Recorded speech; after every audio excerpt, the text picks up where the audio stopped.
लोगों इश्क से जो है दिल से है। आज तुम्हारे हाल ये है कि आज इस वक्त उस दौर में तुम दाखिल हो गए हो मुसलमानों। ये वो खतरनाक दौर है, कान खोल के सुन लो। एक दौर वो था कि तुम्हारी जानें ली जा रही थी, एक दौर वो था तुम्हारा माल छीना जा रहा था, एक दौर वो था कि तुम्हें सताया जा रहा था। अब दौर वो है कि मुस्तफा की जात पर उंगली उठाई जा रही है। इससे खतरनाक कोई दौर नहीं आएगा, इससे बुरा कोई दौर नहीं आएगा। इस वक्त अपने आप को संभालने की जरूरत है, इस वक्त अपने आप को जो है सही रास्ते पर चलाने की जरूरत है। मुसलमानों कान खोल के सुनो, जमाना चाहता है मुस्तफा की शान को कम करना, अल्लाह चाहता है शान को बढ़ाना। अरे दुनिया क्या मिटाएगी मुस्तफा की शान को जब अल्लाह बढ़ाना चाहे। फानूस जिसकी हिफाजत हवा करे वो शमा के बुझे जिसे रोशन खुदा। जिंदाबाद जिंदाबाद, बेशक बेशक। तुम बस इतना कर लो कि नबी के बताए हुए रास्ते पे अमल कर लो, काम खत्म है। बाकी अल्लाह के ऊपर छोड़ दो, बाकी तुम अल्लाह के ऊपर छोड़ दो। एक शख्स विदेश का था, नबी का बहुत बड़ा गुस्ताख था। आज उसने नबी का कलमा पढ़ लिया। कलमे भी उन्होंने पढ़े जो नबी के बहुत बहुत बड़े दुश्मन थे। उमर नबी का बहुत बड़ा दुश्मन था, हाथ में तलवार लेके गला काटने गया था, मगर जब रब का करम हुआ ना तो उमर ने कलमा पढ़ लिया। बोलो पढ़ लिया कि नहीं पढ़ा कि नहीं पढ़ा? पढ़ा। अबू सुफियान नबी का बहुत बड़ा दुश्मन, कलमा पढ़ लिया। खालिद इब्ने वलीद इतना बड़ा दुश्मन, इतना बड़ा दुश्मन कि जंगे ओहद में जो जंग की बाजी पलटी थी वो खालिद इब्ने वलीद था, मगर एक दिन नबी का कलमा पढ़ के मुस्तफा का गुलाम हो गया। तुम सीधे हो जाओ, ये जितने गुस्ताखियां कर रहे हैं पता कुछ नहीं कि कौन कौन कलमा पढ़े, पता कुछ नहीं कि कौन कौन कलमा पढ़े, मगर खता हमारी है कि हम खुद सीधे नहीं हो रहे। खाली के शोर मचा रहे हैं, बवेले कर रहे हैं। मेरे भाई बवेले मचाने से काम नहीं चलेगा, शोर मचाने से काम नहीं चलेगा। और कान खोल के सुन लो, पावर तो अल्लाह की है। मुस्तफा की जात और मुस्तफा की शान को बढ़ाना अल्लाह ने कुरान में वादा कर दिया है। हम तुम्हें बढ़ाएंगे, हम तुम्हें जो है तुम्हारी शान को बढ़ाएंगे, तुम्हारे जिक्र को ऊंचा करेंगे। वो अल्लाह का काम है। अपने आप को मुस्तफा के रास्ते पर डाल दे, इनको तो भूल जा, कुछ पता ना कौन कौन कब कब कलमा पढ़ ले।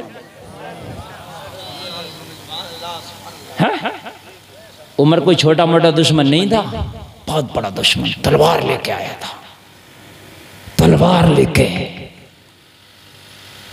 मगर खुदा की कसम, तारीख गवाह है, उमर ने कलमा पढ़ के हरम काबा में खड़े होके, जिस काबा के चक्कर लगा के तुम हाजी बनते हो,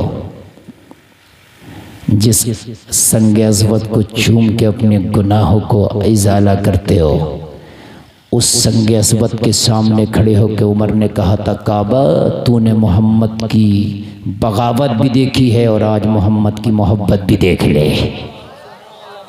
ए मक्का वालों, जो कल तक उमर मोहम्मद का दुश्मन था, आज मोहम्मद का कलमा पढ़ लिया है। मैंने सुना है कलमा पढ़ने वालों को पत्थरों से मारा जाता है, घसीट घसीट के मारा जाता है। आओ मक्का के लोगों, आज खत्ताब का बेटा उमर कलमा पढ़ लिया है, मुझे आके मारो, मगर मुझे मारने से पहले अपने बच्चों से कह के आना, आज के बाद अपने आप को यतीम समझना, उमर से मुकाबला है। वाह वाह, नारे तकबीर, नारे रिसालत, मसलके आला हजरत ख्वाजा का हिंदुस्तान, अज़मते मुस्तफ़ा, अज़मते मुस्तफ़ा, शाने मुस्तफ़ा, शाने मुस्तफ़ा। मुकाबला उमर से है। मुझे रोको कलमा पढ़ने से, मगर मुझे रोकने से पहले बच्चों से कहना अपने आप को आज बेटा यतीम समझना, इसलिए कि उमर को रोकने जा रहे हैं। समझ रहे हैं? मगर एक बात है, जब तक मुखालफत करी और जब मोहब्बत करी उमर ने, तो पूरे मजमे में कोई एक टाइम की नमाज नहीं बता सकता कि कलमा पढ़ने के बाद उमर ने छोड़ी हो। जब फर्ज हो गई, जब से फर्ज हो गई, फिर अगर छोड़ी हो, कोई अगर बता दे, है ना, नहीं छोड़ी ना। और तुम सब आशिक हो नबी के, तुम कितनी पढ़ रहे हो? तुम तो कहोगे मौलाना छोड़ी ज्यादा पढ़ी कम है। सही बता रहा हूँ मैं, है मामला तो यहीं से घपले में हो रहा।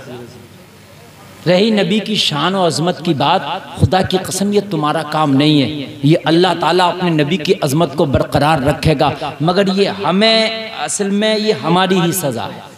देखिए मुसलमान के सामने नबी की शान में गुस्ताखी की जा रही है, उससे बढ़ के उस मुसलमान की जिल्लत और रुसवाई हो ही नहीं सकती, नहीं हो सकती, हक बात है।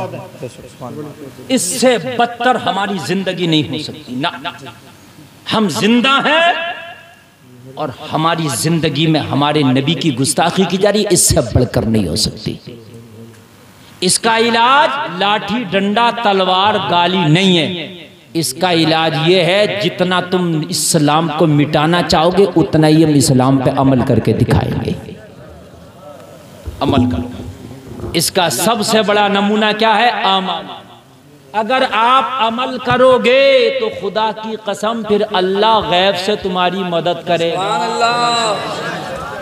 और जब गैब से तुम्हारी अल्लाह मदद करेगा तो कुछ पता नहीं कैसी करे, फिर वो अपनी शान के लायक करेगा, तुम सोचोगे भी नहीं ऐसी करेगा। बदर में 313 निकले थे, उधर से 1000 आए अबू जहल के सिपाही। कितने आए? मगर जो 313 थे नमाजी थे, सच्चे थे, सीधे थे, आशिक थे, हराम से बचने वाले थे, सुन्नतों पे अमल करने वाले थे, टोपी वाले, दाली वाले, इमामे वाले, दुरूद वाले, अल्लाह अल्लाह वाले, कुरान पढ़ने वाले लोगों जब बद्र के मैदान में निकले सब मजाक कर रहे थे, ये अपने नबी को कैसे बचाएंगे। अल्लाह अल्लाह जरा गौर करो, मगर इन दुनिया वालों को क्या कर लो, वो तो ये अच्छा नहीं चल रहा वरना ऊपर बैठ जाते इसके, तुम चढ़कर इसको हाथ नहीं लगाओ, अच्छा खासा ये चल रहा है, उसका हाथ लगा के जहां हम बोल रहे हैं उसे तुम कभी इधर पहले तुमसे समझ नहीं रहा है ये, अगर थोड़ा बहुत सही चल रहा तो उसे हाथ लगा रहे, और सही चलता क्या ऊपर बैठते क्या इसके? जी मामला आया। अरे उसे चलने दो जहाँ से बिल्कुल नहीं चलने दे रहे हो इसको, थोड़ा सा अगर चल रहा तो उसमें वहां थोड़ी सी आवाज बढ़ा दो, हल्की सी। एक घोड़े तांगे वाला एक मैप वाला कभी चैन से नहीं बैठता, कितना भी अच्छा घोड़ा चले उसके मारेगा जरूर। सही बता रहा हूँ, मैं ऐसी मैप चलेगा तो उसका करेगा जरूर उंगली। हकीकत से बता रहा हूँ भाई, चल रहा है चलने दो यार, तुम देख रहे हो हम डिस्टर्ब हो रहे हैं, कैसे कैसे ये मजमा सुन रहा है इस वक्त। अब अगर तुम इसे और कम करोगे बढ़ाओगे तो हम डिस्टर्ब होंगे। जो चल रहा है इसको चलने दो, बस थोड़ा सा वापसी का आवाज बढ़ाओ और बस इसको चलने दो। मेरे हाँ मोहब्बत से सुनिए आप, तवज्जो है। मेरी माँ बहनें भी सुन रही हैं और उठ के कोई नहीं जाए, माँ बहनों का खतरा ये रहता है एक उठी तो ये भेड़ चाल है सब इनके पीछे हो लेगी, इन्हें ये पता नहीं है सुनना कब है बैठना कब है, बस सुनना ही है तो सुनना ही है और चल नहीं है तो चल रही है, समझ रहे हैं। इसलिए ये जल्द से जल्द मैं कुछ बातें आपको बता कर जाना चाहता हूँ, ज्यादा लंबी चौड़ी तकरीर मेरा भी करने का आज मूड नहीं है, तुम सोच रहे हो, समझ रहे हैं आप। मैं जितनी करूंगा बस मोहब्बत रसूल के हवाले से बोलूंगा और उसके बाद चला जाऊंगा, बस सुन लीजिए आप। बद्र के मैदान में जब 313 निकले तो सब समझ रहे थे ये मोहम्मद की हिफाजत कैसे करेंगे, मगर दुनिया वाला तुम्हें पता नहीं था मोहम्मद की हिफाजत करना दुनियादार का काम नहीं परवरदिगार का काम है। मोहम्मद की हिफाजत तो अल्लाह ने जब भी की थी जब कोई कलमा पढ़ने वाला नहीं था। बोलो नहीं की थी क्या? बोलो की थी कि नहीं की थी? की थी, और ऐसी की थी, ऐसी की थी, ऐसी की थी कि अबू तालिब कहते हैं कि एक वक्त वो आया था मुखालफत का, एक वक्त वो आया था कि जब मैं अपने घर में मोहम्मद को सुलाता था। कौन कहते हैं? नबी के सगे चचा। तवज्जो करना जरा, कलेजा मुंह को आएगा, और ऐसा चचा भी यार हो इतनी मोहब्बत करने वाला। क्या मोहब्बत की अबू तालिब ने, तब जरा गौर करना। कहा जब मेरे बेटे अली अपने बिस्तर पे सोते तो रात को अली के बिस्तर से उठा के अली के बिस्तर पे मोहम्मद को लिटा देता, और मोहम्मद के बिस्तर पर अली को लिटा देता। किस लिए?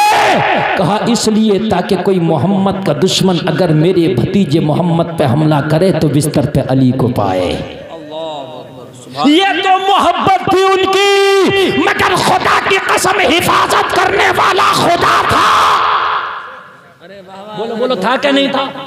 जब कोई कलमा पढ़ने वाला ना था अल्लाह ने अपने नबी की हिफाजत की।